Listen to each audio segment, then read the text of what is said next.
नमस्कार बंधुरा आमी बासंती आपनारा देखछेन great Indian food with Basanti channel. अन्य दिनेर मतन आज आमी एकटा नतून रेसिपि निये आपनादेर सामने हाजिर हयेछि। आजके आमी देखाबो माछेर कचुरी। शुधु माछेर कचुरी देखाबो ना, माछेर कचुरिर साथे जे तरकारी हय माछेर तरकारी सेई माछेर तरकारिओ देखाबो। दुटो रेसिपि आपनादेर आमी एकसाथेई देखाबो। तो चलुन आमार रेसिपिटा आमी शुरू करी। चलुन प्रथमे आमी ग्यासटा धरिए निচ্ছি और ग्यासटा धरिए निये आमी कड़ाईटा बसिए दिচ্ছি। कड़ाईटा आमार गरम होते थाकुक।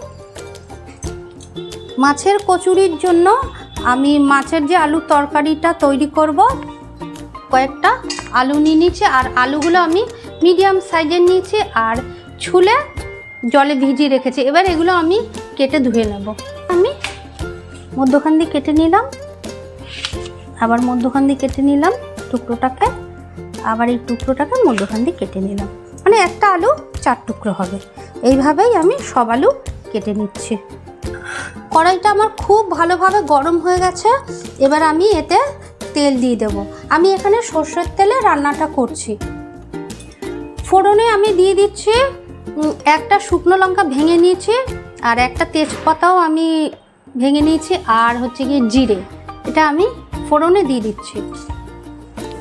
তেলটা আমি কড়াইয়ের গায়ে একটু মিশিয়ে নিচ্ছি।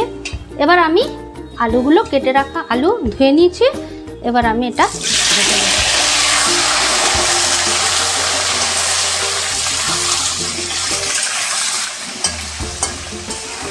পেঁয়াজ কুচানো আছে, এটা আছে চিংড়ি মাছ বাটা, টমেটো বাটা আর এটা আদা রসুন একসাথে বেটে নেওয়া আর এই যে কাঁচা লঙ্কা, দুটোই কাঁচা লঙ্কা মানে কাঁচা পাকা লঙ্কা দুটো একসাথে এরকম আমি বেটে নিয়েছি। লাল লাল এসছে। এবার আমি এর মধ্যে নুন হলুদ যা যা মশলা দেওয়ার দিয়ে দেবো। যেহেতু আমার আলুর পরিমাণটা অল্প তাই আমি আলুগুলো আর তুলে রাখবো না, একসাথে সব ভেজে করে নেব। তো দেখুন আমি কিভাবে করি। এখনও আলুর মধ্যে কিছু দেইনি মশলা। প্রথমে দিয়ে দিচ্ছি কুচানো পেঁয়াজ, দিয়ে দিচ্ছি এক বাটি কুচানো পেঁয়াজ। এবার আমি দিয়ে দেব পরিমাণ মতন হলুদ, এবার দিয়ে দেব পরিমাণ মতন নুন, নুন যতটা লাগবে আর কি। একটু নেড়ে চেড়ে নেব।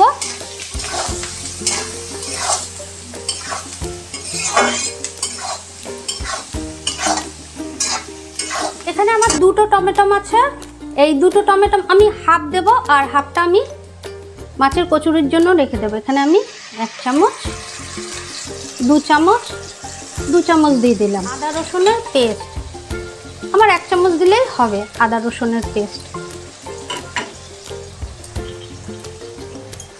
আর এখানে কাঁচা লঙ্কা বাটা আমি দিয়ে দিচ্ছি 1 চামচ। সমস্ত কিছু আমি একটু নেড়ে চেড়ে ভেজে নেব। এবার দিয়ে দিচ্ছি হাফ চামচ ধনের গুঁড়ো,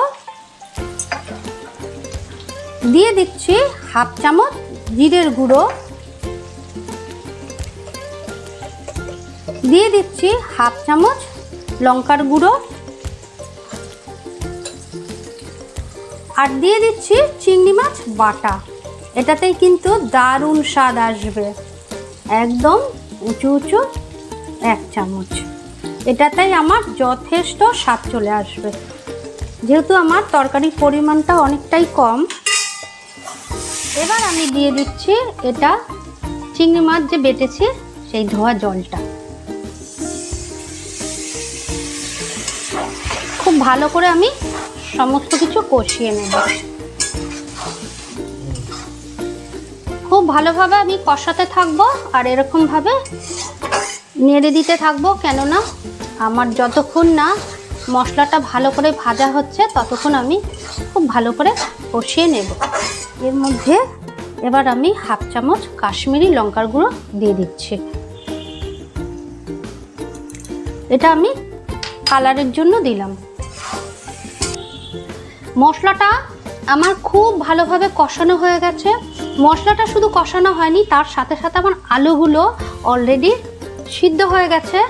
এবার আমি দেখুন একটু হালকা অল্প করে জল দিয়ে দেবো, একটু কাই ভাবটা আনার জন্য একটু জল দিয়ে দেবো। জল দিয়ে একটু ফুটিয়ে নিলেই আমার রেডি হয়ে যাবে চিংড়ি মাছের আলুর তরকারি।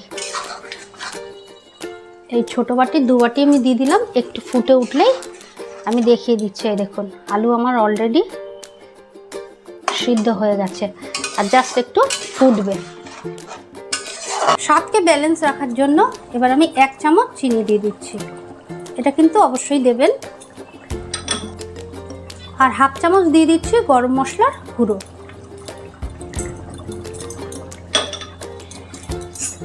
এবার দেখুন আমি আপনাদের একটা টিপস বলে দিচ্ছি। আমার রান্নাটা হয়ে গেছে, এবার কি করতে হবে, এটাকে ঘাঁটতে হবে। এই ঘাঁটলেই কিন্তু এই যে আমাদের যে তরকারিটা ঝোলটা দারুণ টেস্ট আসবে। এটা আমি দেখে দিচ্ছি, অবশ্যই আপনারা এই জিনিসটা করবেন। ঠিক আছে, আগে দেখে দিচ্ছি। দেখুন খুব ভালো আলুটা সিদ্ধ হয়ে গেছে। এবার দেখুন সব কিছু ভালো করে মিশিয়ে নিলাম। এবার এরকম করে একটা চামচ নিয়ে এই যে এইভাবে নিচে দিয়ে এরকম করে ঘাঁটবেন। এতেই কিন্তু তরকারির আসল টেস্টটা আসবে। এইভাবে গ্যাসটা কিন্তু আমার যেরকম আছে সেরকমই আছে। এই যে এবার দেখুন এইভাবেই কিন্তু গ্রেভিটা খুব সুন্দর হয়।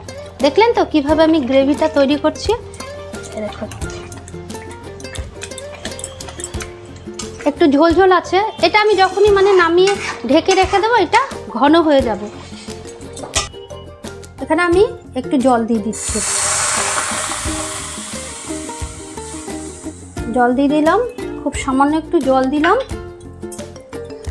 এখানে আমি 4 পিস রুই মাছ নিয়ে নিয়েছি, আর রুই মাছের উপর আমি এবার নুনটা ছড়িয়ে দিচ্ছি যতটা লাগবে আর কি। আর দিয়ে দিচ্ছি হলুদ। হলুদটা দিলে কালারটা খুব ভালো হবে, তাই একটু হলুদ দিয়ে দিলাম। আর একটু দিয়ে দিচ্ছি সামান্য একটু সরষের তেল।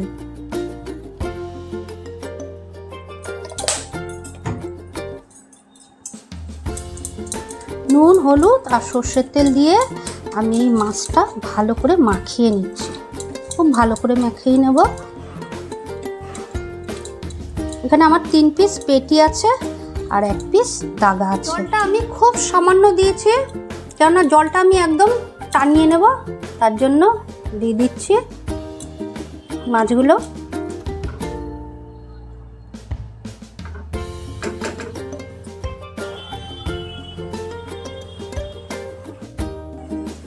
আপনারা যখন মাছটা সিদ্ধ করবেন অল্প জল দেবেন, কেননা মাছের একটা নিজস্ব জল আছে।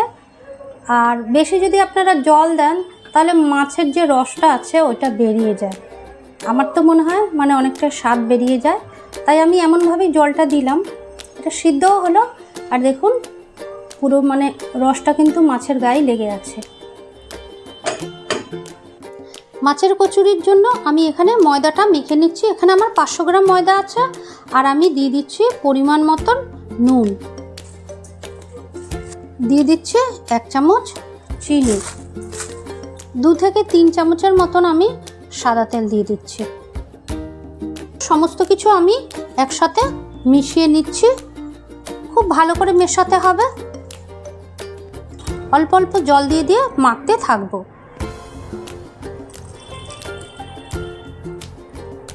খুব ভালোভাবে ময়দাটা আমি মেখে নিয়েছি। এবার আমি ময়দাটা মানে ডোটা আমি ঢেকে রেখে দেবো আধ ঘন্টার জন্য।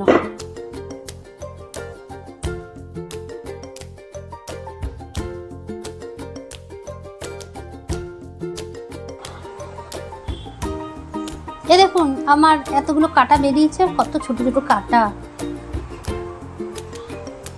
আর এতটা মাছ বেরিয়েছে। এটা আমি এখন পুর বানিয়ে নেব। তো চলুন পুরটা দেখিয়ে দেওয়া যাক কেমনভাবে পুরটা করছি। চলুন, দিয়ে দিচ্ছি সর্ষের তেল। অনেকে সাদা তেলে করে, কিন্তু আমি সর্ষের তেলেই করব। এরকম করে মিহি মিহি করে আমি একদম ছোট ছোট করে পেঁয়াজ কুচিয়ে নিয়েছি। 1 বাটি পেঁয়াজ দিয়ে দিচ্ছি।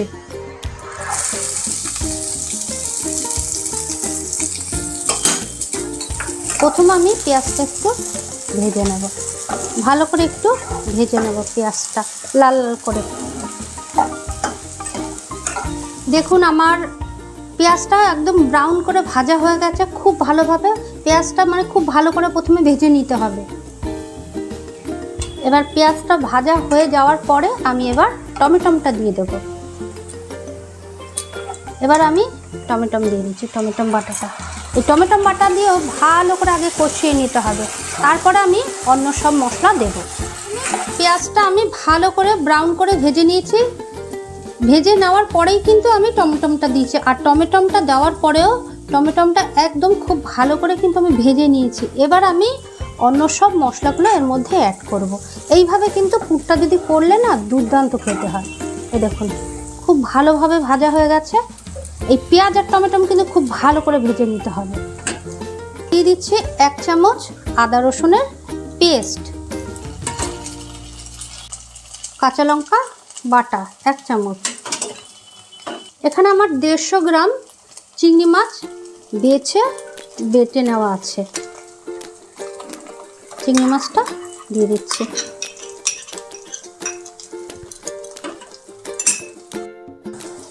আর চিংড়ি মাছ ধোয়া এই বাটির মধ্যে একটু জল দিয়ে আমি দিয়ে দিচ্ছি, তাহলে ভালো করে এটা মিশবে। এই চিংড়ি মাছ, আদা রসুন কাঁচা লঙ্কা এই যে বাটা মশলাগুলো ছিল, এগুলো দিয়ে আমি বেশ ভালো করে সব কষিয়ে নিয়েছি। এবার আমি এতে দিয়ে দিচ্ছি যতটা হলুদ লাগবে আর কি, 1/2 চামচেরও কম হলুদ। নুনটা আমার যেহেতু মাছে দেওয়া রয়েছে নুনটাও কম দিয়েছি। আর 1/2 চামচ ধনের গুঁড়ো, 1/2 চামচ শুকনো লঙ্কার গুঁড়ো, 1/2 চামচ জিরের গুঁড়ো, সমস্ত কিছু আমি এর সাথে মিশিয়ে নেব।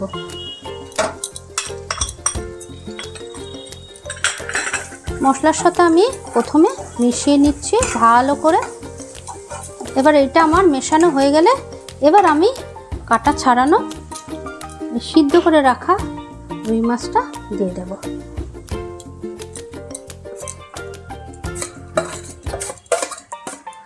এবার আমি গ্যাসের ফ্লেমটা জোর করে দিয়ে ভালো করে ভেজে নেব, পুরটা তৈরি করে নেব। রুই মাছ আর মশলাটা আমার খুব ভালোভাবে মেশানো হয়ে গেছে আর অনেকটা টাইট হয়েছে। আর একটু ভালো মানে টাইট করার জন্য আমি একটু এখানে এই যে 2 চামচের মতন ছাতু দিয়ে দিচ্ছি। 2 চামচ, বেশি দিচ্ছি না, আমার বেশি দরকার নেই, যেহেতু আমার মাছ অল্প এটাতেই আমার হবে। অনবরত কিন্তু আপনাদের এরকম নাড়াচাড়া করতে হবে, তা না হলে কিন্তু নিচ থেকে ধরে যাওয়ার সম্ভাবনা আছে। আর পারলে এরকম ননস্টিকের কড়াইতে বা প্যানে করবেন। এবার আমি ফিনিশিং করছি 1/2 চামচের মতন গরম মশলা দিয়ে, আর দিয়ে দিচ্ছি 1 চামচ চিনি। এটা স্বাদকে ব্যালেন্স করবে। চিনি আর গরম মশলা দেওয়ার পরে এটা আমি 1 মিনিটের মতন আর একটু কষিয়ে নিচ্ছি। পুরটাই দেখুন কি সুন্দর দলা পাকিয়ে যাচ্ছে, তার মানে পুরটা আমার হয়ে গেছে। এবার আমি পুরটা ঠান্ডা হতে দেবো, গ্যাসটা নিভিয়ে দেবো।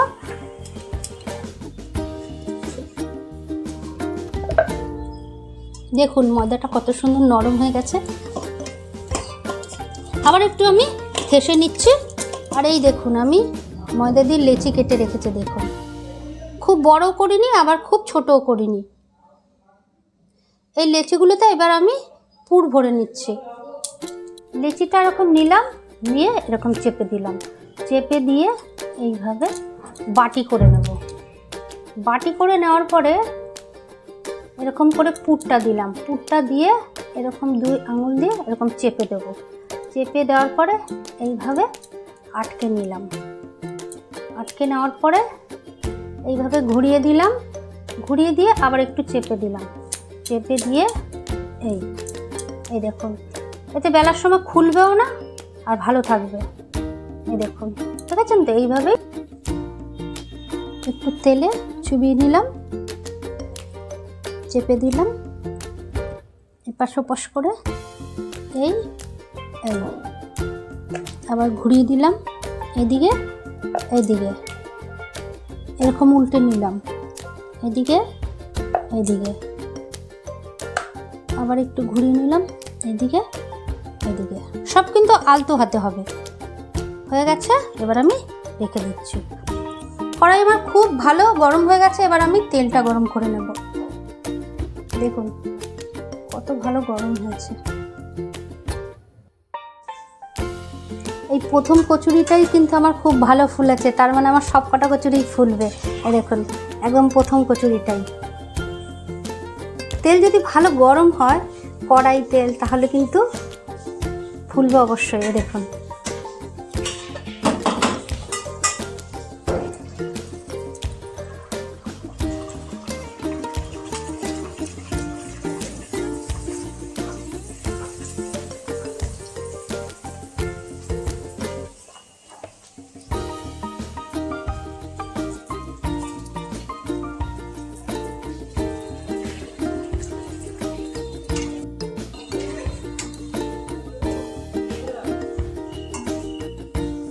ফার্স্টের কচুরি তো খুব ভালো ফুললো, এবার লাস্টেরটা দেখি।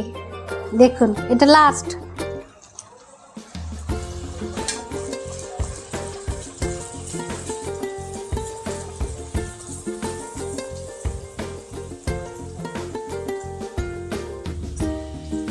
ও সুপার, দেখুন কেমন ফুলেছে দেখুন।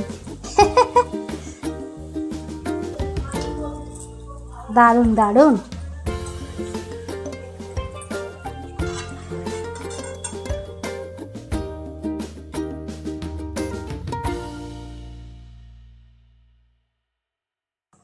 দেখুন কত ঝোল রেখেছিলাম, ঝোল পুরো একদম কি সুন্দর গ্রেভি হয়ে গেছে, দেখেছেন তো?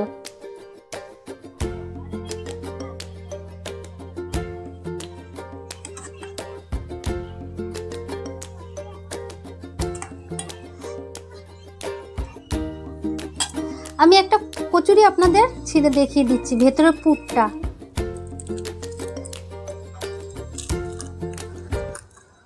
দেখুন, দেখেছেন পুরটা? এই দেখুন কত সুন্দর পুর।